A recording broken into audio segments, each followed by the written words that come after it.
Yeah, should be good. What's good, people? We are out here in Birmingham. No, we're not. That's a fucking lie.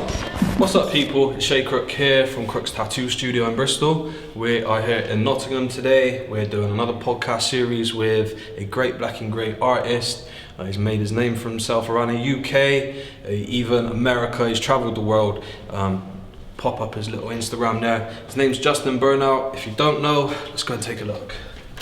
So, Justin motherfucking Burnout. What's up? What's up, dude? I'm good, mate. Good. I appreciate you doing this, man. Yeah, for sure, man. We are all good. So, there's probably some people out there that don't know you.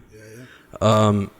Can you tell them who you are, what you do exactly? I'm Justin Burnout. I'm based in Nottingham. I have a private studio called Ghost House, and I focus on doing black and grey work and lettering, kind of Chicano, but maybe a little bit of realism and just basically a little mashup of my own style. Yeah. Yes, sir. You definitely got your own thing going on. Appreciate it. Where did your main influence come from? It's obviously very West Coast. Yeah, it's exactly really where it came from. Just black and grey realism in general, and then massively that West Coast style. Mm-hmm. That's where I draw a lot of my inspiration comes from that. All the way back, the minute I started seeing that stuff when I was about maybe 14 or something, I was instantly gripped from that style. I wanted to progress towards that. So was it tattoos or was it just art in general? It's both, really. Definitely the tattoos for sure, but just the art in general, I just really liked. And then ever since a kid, I always liked working in pencil, I was drawing in pencil drawing and stuff, so it kind of felt natural to lean towards that. That black and grey look, that timeless look, 100%. So in terms of artists then, maybe even tattoo artists or any sort of art, if you could say a handful of artists that have maybe inspired your style, who would you say have inspired your style? I would say really early on, Jose Lopez, massively. I saw him, I think way back, I can't remember when, it was a long time ago now, 10 years plus, maybe 15. I saw him at London Tattoo Convention, and the minute I saw his stuff, I was like, yo, what's this? This guy was killing it, just sitting there all weekend, working on these big rib pieces, and I was standing there for hours just watching him. That was a huge inspiration. And my first thing, I was like, right, I need to get tattooed by that guy. Yeah, he's a monster. His hours he puts in as well. Yeah, the hours and the traveling, and just one of the first that I really saw putting in that work and traveling a lot and bringing that style of fine line black and grey around Europe a lot, heavily. Yeah. A lot of people were, but he was heavily. So. Yeah, I think him and the lowrider guys, they definitely introduced. Yeah. I don't know if they started the Renaissance sort of style, but I think they definitely brought it to a different level. Yeah, they definitely brought a lot of that around for sure. So there's definitely a lot of credit to them for that. So. Yeah, and with your style of work, I think I've seen your work over the years, but what I've noticed about your work is the technical side is super down. I think all of your stuff is clean, solid, the right tones. Yeah. How do you think the technical side of tattooing is, how important do you think that is in work? Because I don't want to say it's been overlooked, but I think let's say we're realism coming in, I think people are maybe trying to copy pictures with losing sight of a technical side. Do you see that in some way? Yeah, I definitely see that. Everyone's getting, I don't know, almost painterly looking, super loose, a lot of mag. And for me, there's obviously a technical side with that, but for me, I feel when you just focus on that way of working, it loses any crispness, it loses its ability to hold over time, it can kind of soften up too much and start to look a little blurry and muddy, and 5 to 10 years, I don't really think certain pieces are going to hold up that well. I think some people that have been doing it a long time, they've figured out a way of doing it where it does. A lot of heavy blacks really saturated in there where it's sort of blocking out sections in a way, which is the framework which will keep it to last. But some people that haven't really clocked on that's going on in other people's work, they're leaving that out, not knowing they're leaving it out, and you'll see the difference of theirs and the people doing it with a lot more in it. I started doing that, I think when I started working with Jose, that was around the time that I seen them, they do so much of their work with the liner, and then when I seen it healed, the reason that it goes in, and then seeing my work come back, I'm like, oh shit. There's looking at it as an art piece, but then you also need to look at it this is going to sit on the skin, how is it going to heal? Even the light areas, they need enough contrast and shit that. But even I learned that the hard way need for to sure. Be saturated enough that they're going to hold. Otherwise, if they're too light, they'll be there for a bit and then they're gone. So it's almost, you're putting in that work for it only to disappear. and then you're putting in that work, and your client's going through pain to get it, and it's only going to disappear. So it needs to be there's only a certain tone you can really go to for it to hold over time. So I definitely. kind of changed that in my own work. I started getting a little thicker and milkier with the tones and trying to layer them in a little bit more for them to hold over time. And that was just learning through the process and seeing stuff over time, come back healed and switch my work up accordingly to it. It's dope that you're adapting to it though, like seeing what you could have done better, how to make it see it as the craft as a whole, and you're forever learning it, you know. It's not like just you make something look like something doesn't mean it's going to look like that over time. Yeah, exactly. I think in the art of tattooing, I think it's about longevity and how it holds over time. It's not, it's not like a piece you can come back to in a sense. If you're doing a drawing or if you're doing a painting, you can come back and layer into it. Your client kind of goes. Yeah, they might come back and you can do second passes and stuff, but eventually you've got to be done with it. It needs to be on its way and out there in the world and hold over time because they've got to wear it forever. So. The last couple of years I've been tattooing, like I've been thinking, how is it going to look in 10 years? How is this tone, how do I think it's going to settle back? I want it to be saturated, anticipating how it's going to lighten up, lines, getting a little bit thicker over time and shit like that. But like, it's even down to like what blacks you end up using and stuff. I'll see, it might look really black at the time. It's good to work with. It wipes away easy. It's nice and clean to work with, but it just doesn't look that dark over time. So then I kind of end up using other blacks that aren't as nice to work with, but I know in the long term they're going to hold a little thicker, a little stronger. Okay. Oh, so you're using like two tones of blacks, one's going to stay. Exactly, okay, sick. And I'll pick which one I'm using depending on where I'm lining as well. With the worry of like things blowing out over time. Not like a blowout, but it can still be a little hazier than other blacks in certain areas. So definitely. Try and get pretty technical with it, which I think should come in time, Yeah. So like learning all of these things, were you learning in a studio? Were you getting help, or was this like kind of trial and error? A lot of trial and error, really. Like I never had an apprenticeship or anything like that. I tried to get one, but it wasn't really happening, and then I just kind of went it alone until I got my first job, just based off my portfolio that I did just from working from the house, Okay. Everyone will say don't recommend that, but that's what I did, so I can't really say don't do that. Yeah, fuck yeah. If you're doing it the right way and you're keeping things clean and you're doing it because you're passionate about it, you really want to chase that and do it properly, then I don't really see any problem with it. Because if I didn't, I don't think I'd be sitting here now. It's true. I did the same thing. Ash, my artist who works with me, he did the same thing. Pretty much everybody that we've been interviewing, podcasting, everyone stood on their own 2 feet. Everyone that I look up to and all my peers basically, and just the people that I think do great work. Everyone I got the opportunity to work with and stuff. So many of them have done it. So many of them just working from the garage all the way to just getting to their first studio, and just there wasn't really an apprenticeship. And it almost seems to be like some of the most passionate people about it as well. Yeah. Because like we were speaking with Lau Hardy the other day, and he was saying he doesn't think a lot of the old school heads would be able to make it today because of the level of art that's about. Yeah. But then he said a lot of the new school guys wouldn't have made it back in the day that he came up because it was so fucking tough. He doesn't think anybody would have stood on their own 2 feet. But yeah, I kind of think the same thing. Like, I didn't really learn in the studio. I was like on my own for pretty much a year, just doing your own thing. Yeah, even when I got into a from studio, college and just obviously like messing up a lot of them. Yeah, but not intentionally. Like really trying and really cared and kept everything clean, which is ultimately I think is the most important thing. That's the thing I think most people have a real issue with, is just the chance of an infection or this, and not really knowing what you're doing and how to set up properly and stuff. But I think this day and age, you can really, if you care enough, all that information is on the internet to find anyway. Now it wasn't, but it is now. Yeah, people are becoming more open anyway. Like stuff like this, what we're doing. I see a couple other people doing like tutorials, all sorts of other stuff. I mean, there's like seminars and stuff now. You can pay money to get game, and which I'm not. Like I understand. Like we've been talking about it a lot, understanding why times used to be more secretive, like it was more sacred, not so many people were getting tattooed, that sort of thing. But I think in this day and age, I think it's better that people are sharing knowledge because the industry's become so busy, loads of people tattooing, loads of people getting tattooed. I think it's probably more damaging to the industry that we're not sharing knowledge now. Because like especially if you want to see it progress, Yeah. Like obviously there's always pros and cons to everything, but I think ultimately, with the way the world is now, every industry, like every bit of information is just on the internet. It's there for the taking. It's just, I don't really think it fits with the times to be holding stuff back, Certain things, for sure. Certain things can be kept a little sacred and stuff, and kept a little special, and just the one-to-one with someone that you're close to. If you're like, oh yeah, check that, I'll do it like this. This little tricks, little special things. Yeah, it's kind of cool. But overall, I just think it's helpful. I agree. I think there's a lot of stuff being. Like seminars where it'd be like I seen Dimitri Samoan doing something for like more high-end artists. Like I love that. That guy's crazy. He kills it. Just saying. But I think I love that like there's a certain like level of the industry where people are, like you're saying, doing seminars like mixing. But I think like there's just the underlying foundation of tattooing, like do's or don'ts, that I think should be there. That is like, which is all the bullshit that we learned the hard way. Do you know what I mean? Keeping shit clean, not blowing out, the right depth, saturation. And I think like that main stuff that's underlying is the stuff that's been just simply overworking stuff. Kept to the side, but I feel like that's the little section that I think maybe people should be looked after, because it's ultimately looking after clients too. Yeah, massively. And maintaining like the whole reputation of just the industry altogether, I think. I think we should be sharing a bit more information.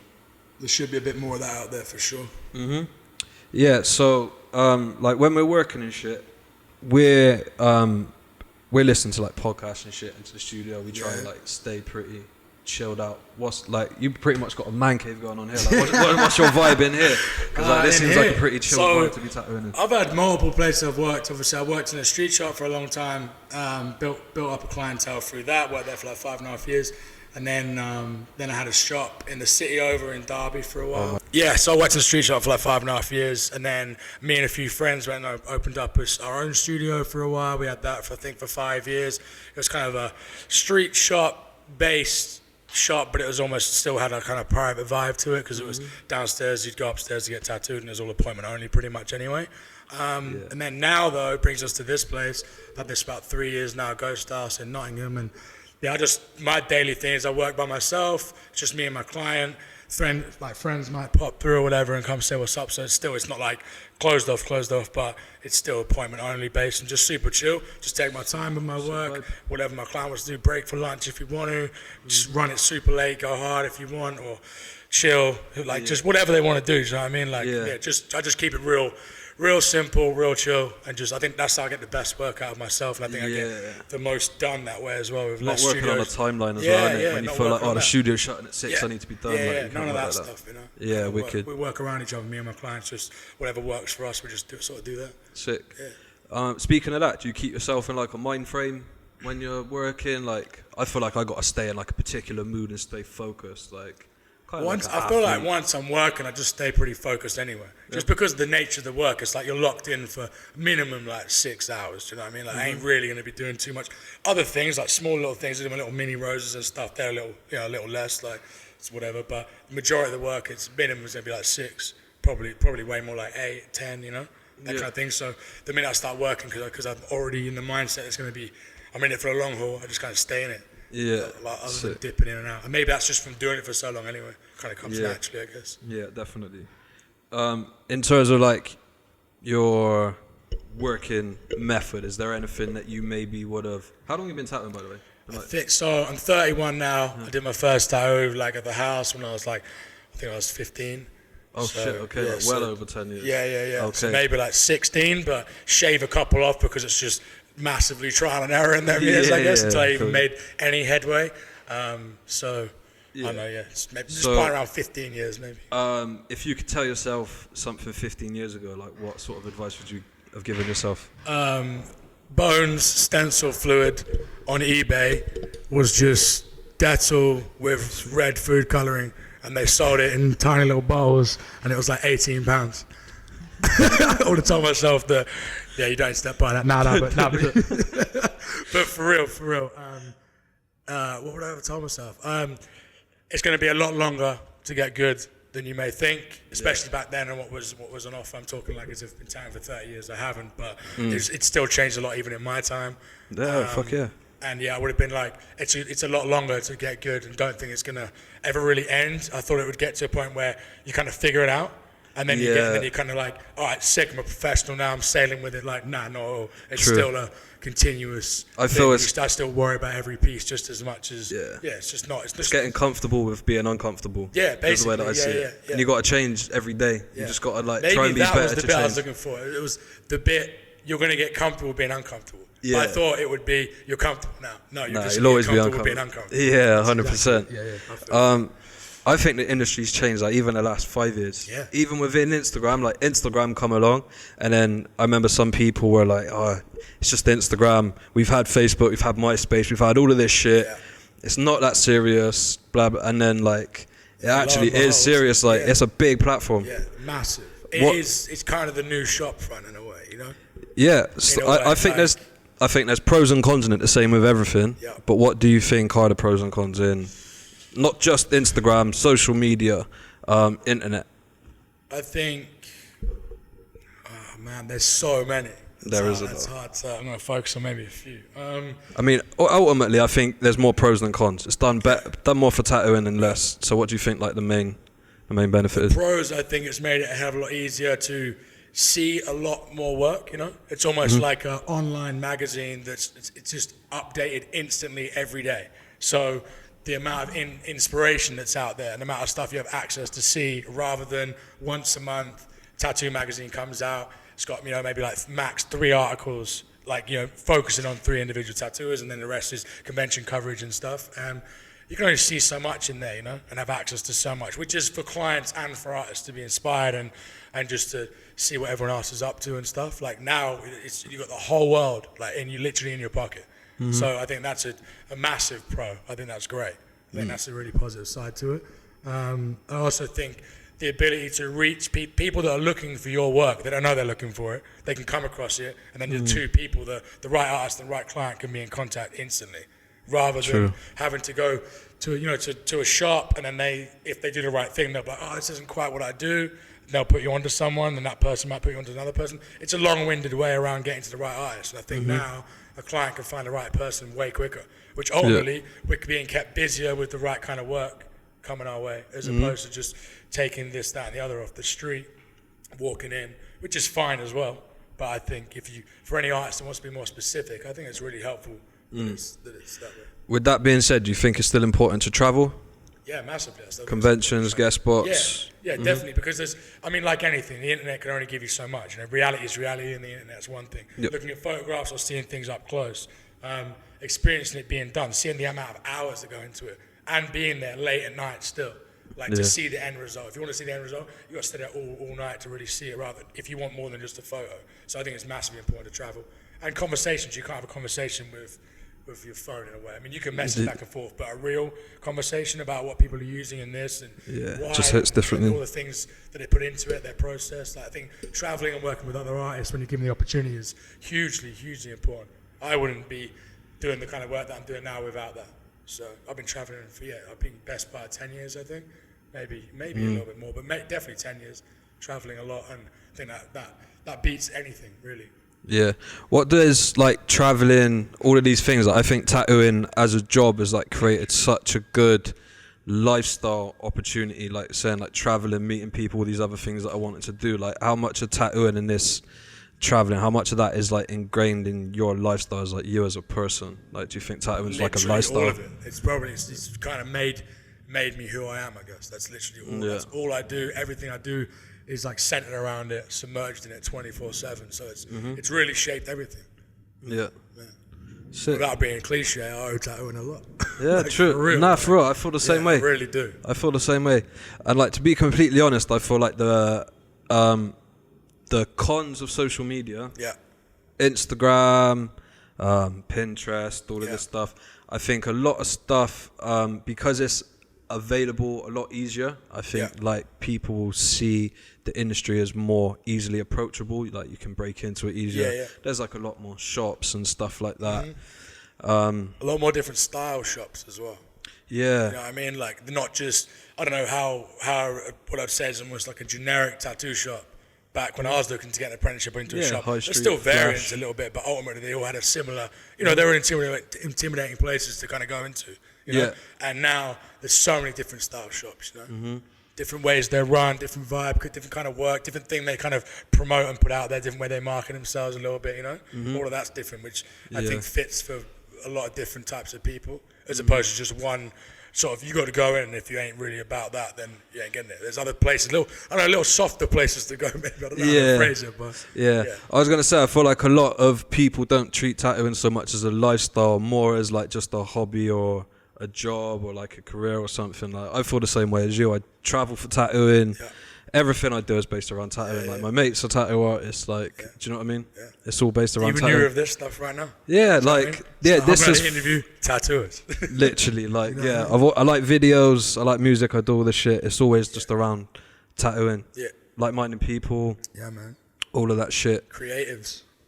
Yeah, I think I don't know. It might not just be this generation, but I feel like from speaking with a couple of the older guys, Ozzy and Lau Hardy, some of them like they really loved it. It was literally their lifestyle because they had to put their whole life into breaking in. Yeah. It was their lifestyle. Yeah. Some of these people nowadays, they're breaking in, doing it in their kitchen, sticking with it because they love it because it's their lifestyle. I feel like there's platforms to help people come into tattooing. It doesn't have to be their lifestyle. Yeah. Do you know what I mean? They don't have to be full on, and I think that's maybe the gap. Come into almost like a medium to work in, but they can dip in and out of it. It's or just more like a job as opposed to. It's kind of like maybe not a stepping stone, but like in some cases it feels like a little bit like a stepping stone, and I think that's where like the sacred value gets taken away from tattooing, where the easily accessible. That I think that's the con of it. Yeah, do you know what I mean? Yeah. If there's one thing that I could preach, it would be some of us still like see tattooing as like sacred. Yeah, do you know what I mean? 100%, definitely. And we don't want people to like misunderstand the tradition. Yeah. There's fundamentals and there's things that you need to be respecting. 100%. And there's a lot of history. I feel like an old guy saying it, but I'm in a weird limbo time right now for myself. I'm like, am I still in the whatever, or am I starting to feel a little older?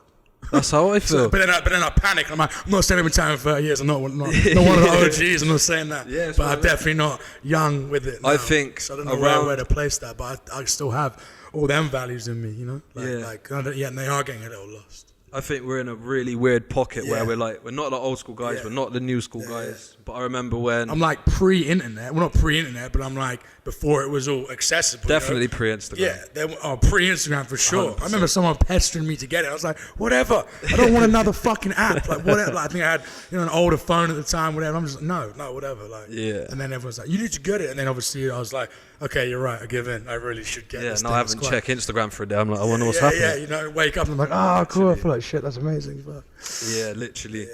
So, what's going on in your life? What you got coming up? Right now, I have. Are we talking in general? Or we're just talking tattoo-wise, or a bit of everything. I'm sure so what we got coming up? It's all together. Next thing I'm doing is, what's the next convention I'm going to? I have one in Italy. I'm going to that one. You're not going to Paris this year? No, I'm not going to Paris one. I haven't even worked that one yet. Okay. I've just been to it. You saw me there. Yeah, we did. Couple years back. A couple years ago, yeah. But conventions like that are so great fucking convention, fun. Though. The convention's sick. Yeah. Like I said, I didn't work it, but I went to it. It was fucking sick, man. Just went to hang out with everyone and catch up. It's quite nice to go to a convention and just do that. Yeah. So, that one. Then we got Brighton coming up, and then it'll be London after that. In between all of that, probably another trip back to America. Always go out to there, go out to LA. Somewhere in San Francisco, but mainly LA these days. Nice. I'll be going back out that way. Work out there. What else going on? Couple things with a couple different brands. This morning, actually, I was just on the phone. I don't even know if I'm allowed to say this right now, but I'm sure it's fine. I was on the phone to Nixon this morning doing a watch collab thing with them, which would be pretty sick. I'm pretty pumped on that. Yeah, that sounds cool. Someone told me as a kid, like, you're going to be working with Nixon. I was like, whatever. And then, so, goals. Yeah. Sick. I'm happy. Yeah. Decent. That's through my friend Paul Hewitt, sick barber, does a lot of different stuff, and he plugged me in with that. He's involved as well with the same thing. So shout out, Paul. Thank you. Sick. Shit. What was I gonna say? I was gonna ask you about London Convention. Yeah. What do you think about it being in July? I think that's a good move. I don't know if it's a move or if it's someone fucked up. I don't know. If it is a fuck up, it's a good fucked up. I don't know. I'm like, disclosure right now. I don't know this. I'm just saying. No, because I thought about it. I haven't spoken to anyone about it, but I thought about it in my head and I was like, why would that happen? And I'm pretty sure it's like 10 years last year just gone. That was 10 years at this venue. And it kind of made my business head think someone blocked out 10 years of that date. They didn't renew it. Them dates weren't available. They had to move it. That's just that makes sense. What my brain did. No one told me that. I was just maybe, you know. But or maybe they strategically moved it for guaranteed better weather, maybe, as much as you can guarantee in this country. If it wasn't strategic, just play it off as strategic. Oh, yeah, for sure, yeah. So, that's it. I never said that. That's not even a concept. It's like 2 weeks after the Bristol convention. Yeah. Like 2 weeks after my birthday. Yeah. Summer. Yeah. I'm gassed about it. Yeah, it's sick, I'm definitely going. I'm definitely happy about it. It's going to be like, not that I get invited anyway. But I Oh, definitely go. I'm Mickey, joking. what Nah, I'm joking. Hook it up, bro. Nah, I'm joking. I don't expect to be there. But I'm kind of glad that I don't should be there. I'm kind of glad that I don't get offered to work it. You get to enjoy it. Because and you haven't got to turn it down. Yeah, that's 3 days of like having your head down, and that's why I love going to Paris, because I've never been offered to go there, but I'm sweet going there as just a fan and just seeing people tattoo. Yeah, man. Have a couple drinks. Yeah, ever since I started working the London convention, which I think will be like, I want to say 5 years now, 4 years maybe, 4 or 5. I waited a long time to work that one, so it was a massive honour. Huge honour. And every year everyone was like, "Where's your booth?" I was like, "I ain't got a booth." Like, "Why haven't you emailed?" I'm like, "I'm waiting for an email." In the end, I did hit up Mickey and was like, they put me on, which meant a lot to me. It's the one that I always wanted to work. So super sacred convention. Like, that's gold. Prestigious as fuck. So everyone's there. It's great. But ever since I started working it though, I definitely missed the. I used to just be so gassed about going there and just hanging out for 3 days and just seeing everything, and not having to like work and get all my piece ready to do it whenever and really go ham at it and work all day until get out, power's going off kind of thing. And so I definitely missed that side to it. Yeah, but I wouldn't change it. It is dope. It's cool. 100%. I slow my Sundays now, like slow them down at the convention now. I do like Friday, Saturday, like long old days, big pieces, and the Sunday I kind of save just for more people, little mini roses, little bits of lettering, whatever, so I can hop in and out of the booth and go and see everyone and catch up. Because it's a huge part of it, tattooing is a social thing. It's like you're exchanging it in like information, knowledge, this, and just hanging out, and I like drinking, so. There you go. I don't want to miss out too much. Not exactly, man. Fuck yeah. Sunday's always a party. The weekend's always a party. Who am I kidding? Well, yeah, man. If you get to, you should come down to Bristol, July. I believe it's the 11th and 12th of July, Bristol Tattoo Convention. Right. Yeah, I'll probably come back down. I had a good time last year. So. Dope. Yeah, man. We hope to see you there. We're gonna leave it there. You got a little tattoo to do soon. Yeah, man. Hope you get ready. Thanks very much. Thank you. Catch you soon. Man. Peace.